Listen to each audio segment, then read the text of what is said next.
വൈകുന്നേരം വിചാരിച്ച് പുട്ടും ചിക്കൻ കറിയും ഉണ്ടാക്കാമെന്ന്. അങ്ങനെ ചേട്ടൻ പോയി ചിക്കൻ മേടിച്ചുകൊണ്ട് വന്നു. ചിക്കൻ്റെ മണം അടിച്ചപ്പോഴത്തേനും കിട്ടുവാണെങ്കിൽ കവറെ കിടന്ന് പിടിവലിയോട് പിടിവലി. അങ്ങനെ ഞാൻ എല്ലാ സാധനവും എല്ലാം അടുക്കളയിൽ കൊണ്ട് വെച്ചു.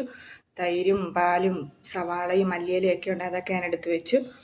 ഇനി ചിക്കനൊക്കെ പാത്രത്തിലേക്ക് കുടഞ്ഞിട്ട് അപ്പം പുട്ടിൻ്റെ പൊടി കുഴച്ച് വെച്ചിട്ട് നമുക്ക് ചിക്കൻ കറി ഇടയെല്ലാം റെഡിയാക്കും. അങ്ങനെ പുട്ടിനെ മാവൊക്കെ കുഴച്ച് വെച്ച് അവിടെ ഇരുന്ന് നല്ല കുതിർന്ന് റെഡിയാകട്ടെന്ന് വിചാരിക്കും. അങ്ങനെ സവാളയൊക്കെ ഏകദേശം വഴന്നിട്ടുണ്ടായിരുന്നു.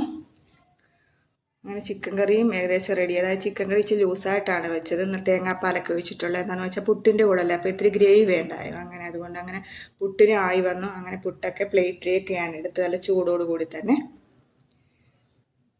അങ്ങനെ ചിക്കൻ കറി അതിൻ്റെ പുറത്തേക്ക് ഒഴിച്ചു. അങ്ങനെ ചിക്കൻ കറിയൊക്കെ കൂട്ടി ഞങ്ങളെല്ലാവരും കൂടി കഴിച്ചു. അപ്പോൾ ഇന്നത്തെ വീഡിയോ ഇത്രയൊക്കെ ഉള്ളൂ.